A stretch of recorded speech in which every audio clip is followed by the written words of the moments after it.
त्याला इतिहास आहे स्वराज्य निर्मितीचा. स्वराज्य निर्मितीचा वास्तुपुरुष पुरणाऱ्या जिजाऊंचा, तर रयतेच्या समृद्धीचा कळस चढवणाऱ्या छत्रपती शिवरायांचा. ही माती आहे संत महंतांच्या विचारांची, विषमतेचं मळभ नष्ट करून स्त्री मुक्तीचं किरण प्रत्येक घरापर्यंत पोहोचवणाऱ्या फुल्यांची. स्वातंत्र्य हा माझा अधिकार आहे ही सिंहगर्जना करणाऱ्या टिळकांची, तर मुक्त मायभूमी हे अंतिम ध्येय मांडणाऱ्या ज्ञात अज्ञात अनेक स्वातंत्र्यवीरांची.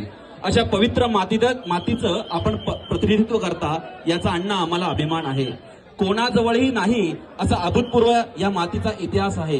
हा इतिहास नसून भारत मातेचे पौष्टिक स्तन्य आहे याची सदैव जाणीव अण्णा तुमच्या कार्यातून पुणेकरांना तुम्ही देत आलाय. आपला विनयशील स्वभाव, दूरदृष्टीपूर्ण नेतृत्व हेच आपल्या घवघवीत यशाचं खरं द्योतक आहे. आपण पैलवान आणि त्यातही युवा, म्हणजे युवा हा चैतन्य.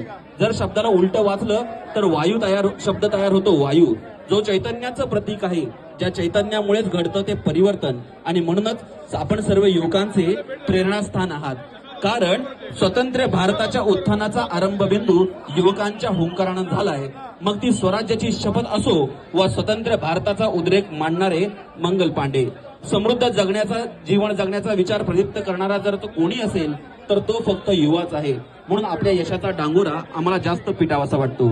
इथे आमची छाती 4 इंच जास्त फुलते, कारण आम्हाला माहिती आहे आपण घडवणार आहात एक परिवर्तन, अभूतपूर्व परिवर्तन, ज्यात प्रस्थापितांची संस्थाने समाजहितासाठी उद्ध्वस्त करण्याची असेल धमक, आणि तेच असतं खरं नेतृत्व आणि सळसळतं तारुण्य सुद्धा. या केवळ त्या क्रांतीनंच मिळतं अवघडलेल्या समाजाला एक समृद्ध जगणं. ती क्रांती घडावी म्हणून आपण सहकार मंत्री झालात यात शंका नाही.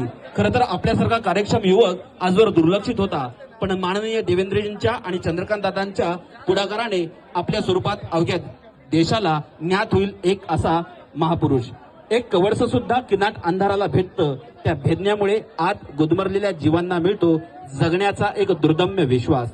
अण्णा पुणेकर लवकरच त्याची अनुभूती घेईल, कारण चुकीच्या पायंड्याच्या मुळावर घाव घालणारी माणसं नसतात, ती असतात युग प्रवर्तक, दीपस्तंभ.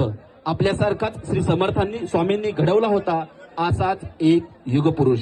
आपणही त्याच समर्थ शिकवणीतून चालत आहात याचा आम्हाला मनस्वी अभिमान वाटतो, आणि म्हणूनच आम्ही आपल्या सर्वस्पर्शी समाजाच्या विचारधारेला सलाम करतो. आपल्यातील ही युवा शक्ती अशीच देशातील प्रत्येक युवकामध्ये संक्रमित हो, असे अद्भुत कार्य आपल्या हातून घडो यासाठी श्री समर्थ आपणास खूप सामर्थ्य देवोत या प्रार्थनेसह शुभेच्छाही. शब्दांकन निवेदन कपिल प्रदीप घोलप. श्री व्यंकोजी खोपडे मित्र परिवार.